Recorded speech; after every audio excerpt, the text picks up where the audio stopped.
Chicken gravy కర్రీకి కావాల్సిన పదార్థాలు: కొబ్బరి పేస్ట్, ఆనియన్, పచ్చిమిర్చి, మ్యారినేట్ చేసి పెట్టుకున్న చికెన్, ఉప్పు, కారం, పసుపు, అల్లం వెల్లుల్లి పేస్ట్, గరం మసాలా, ధనియాల పొడి అన్నీ వేసి గంట ముందే కలిపి పెట్టుకోవాలి. చికెన్ చాలా బాగుంటుంది అప్పుడు టేస్ట్. ఇప్పుడు పొయ్యి మీద కడాయి పెట్టి ఆయిల్ వేసి పచ్చిమిర్చి, ఉల్లిపాయలు వేసి వేగాలి, వేగనివ్వాలి. ఇవి పూర్తిగా వేగిన తర్వాతనే ఆనియన్ ఎంత వేగితే కర్రీ టేస్ట్ అంత బాగుంటుందండి. ఆ ఆనియన్ బాగా వేగిన తర్వాతనే మనం పసుపు వేసి కలుపుకోవాలి. కొంచెం పసుపు వేసాను కర్రీలో.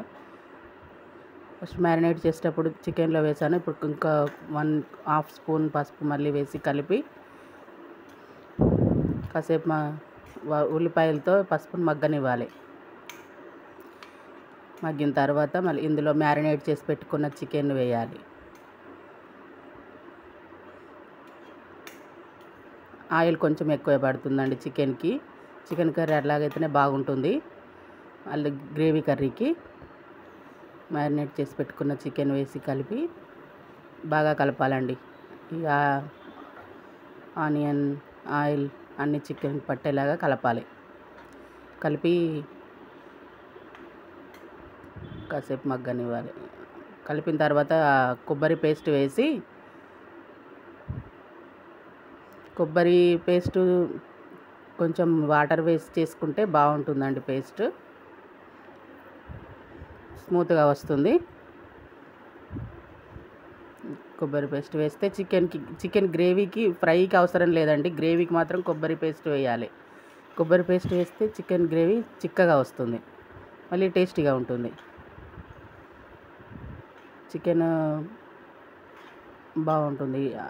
ఇప్పుడు కలిపి కాసేపు మగ్గిన తర్వాత ఆయిల్లో చికెన్ గొల్లిన తర్వాత వాటర్ వేయాలి. 1 గ్లాసుడు వాటర్ వేయాలండి.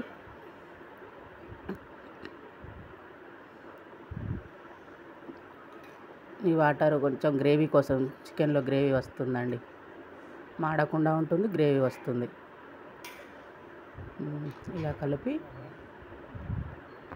కాసేపు ఉడకనివ్వాలి. అలా ఉంటుందండి చిక్కగా సూపు.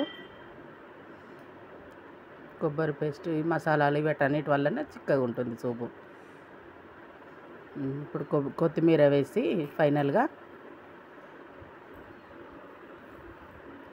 కొత్తిమీర వేసి కలిపి, అన్నీ ముందే వేసాం కాబట్టి ఇప్పుడు వేయనవసరం లేదండి. ఓన్లీ కొత్తిమీర వేసి కలిపి 5 నిమిషాలు ఉడకనిచ్చిన తర్వాత స్టవ్ ఆఫ్ చేయడమే. కానీ చాలా బాగుంటుంది టేస్ట్. ఒకసారి ఇలా ట్రై చేసి చూడండి. వీడియో నచ్చితే లైక్ చేయండి, నా వీడియోకి షేర్ చేయండి, సబ్స్క్రైబ్ చేయండి. Thank you friends.